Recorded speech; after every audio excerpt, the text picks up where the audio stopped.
নির্বাচন কমিশন কিছু বিশৃঙ্খলা রয়েছে, যেমন আমরা বলেছিলাম এখানে ফেসিবাদের অনেক দোষর রয়েছে, সেই বিষয়গুলো আমাদের চলমান আছে।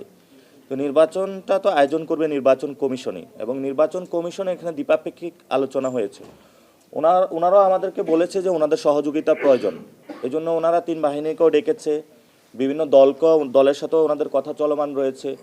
অনেকগুলা বড় দল যারা গায়ের জন্য অনেকগুলা প্রোগ্রাম করতেছে, সেখানে তো ওনারা গিয়ে ওই দলগুলোর প্রোগ্রাম স্টপ করায় দিতে পারবে না, সেক্ষেত্রে ওনারা তাদের কাছেও রিকোয়েস্ট করেছে। তো আমাদের জায়গা থেকে নির্বাচন কমিশনের যে যথেষ্ট সক্ষমতার সেই সন্দিহান রয়েছে, যার জন্যই তো হত্যাকাণ্ডটা হয়েছে, নিরাপত্তার চাদর না থাকার কারণে।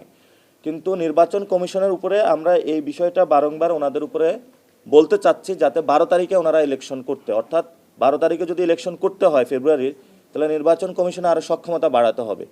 সক্ষমতা বাড়ানোর জন্য এটা দ্বিপাক্ষিক হয়তো আলোচনাটা হতে হবে, অর্থাৎ রাজনৈতিক দলেরও সহযোগিতা প্রয়োজন, ওনাদেরও সক্ষমতা বাড়ানোর প্রয়োজন।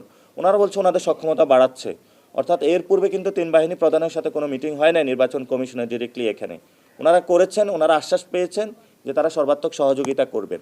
ফলত সিকিউরিটির জায়গা থেকে যেহেতু আমাদের তিন বাহিনী এসেছে, আমাদের দেশপ্রেমিক বাহিনীর উপরে আমরা আস্থা রাখতে চাচ্ছি, ওই জায়গা থেকে আমরা সিকিউরিটিটা নিয়ে কিছু আশ্বস্ত হয়েছি।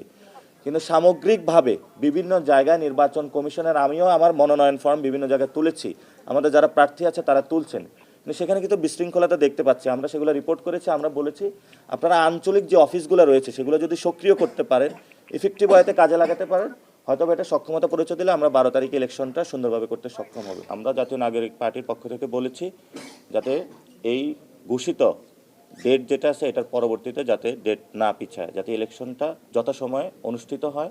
কারণ আওয়ামী লীগ বিভিন্ন ওয়েতে এবং ভারত বাংলাদেশে ডিস্টেবিলাইজ করে ইলেকশনটাকে পিছানোর চেষ্টা করতেছে, সেই ক্ষেত্রে যাতে ইলেকশন না পিছায়, যথাসময়ে ইলেকশন হয়, সে বিষয়ে আমরা আজকে ইলেকশন কমিশনের কাছে জানতে চেয়েছি, তারা সেই বিষয়গুলো ব্যাখ্যা দিয়েছেন। আইন শৃঙ্খলা নিরাপত্তা, একজন প্রার্থী অলরেডি হত্যাকাণ্ডের শিকার হয়েছেন। আমাদের যারা প্রার্থী রয়েছেন আমরাও তাদেরকে বলেছি যে আপনারা নির্বাচন কমিশনের যে বিধিমালাগুলো রয়েছে সেগুলো মেনে চলবেন, এবং সাথে সাথে নির্বাচন কমিশনকেও বলেছি যে সকল দলের প্রার্থীদের ক্ষেত্রে যাতে নিরাপত্তা নিশ্চিত করা হয়। আপনারা দেখেছেন এই যে নির্বাচন কমিশনের চারিদিকে কর্ডন তৈরি করা হয়েছে ক্যান্টনমেন্টের মতন, কিন্তু যারা প্রার্থী রয়েছে অন্যান্য জায়গায় যে রাজনৈতিক অফিসগুলো রয়েছে সেখানে পর্যাপ্ত নিরাপত্তা নাই। তো আমরা বলেছি আপনি যদি নিরাপত্তা না দিতে পারেন তাহলে আমরা ইলেকশনে কীভাবে করব।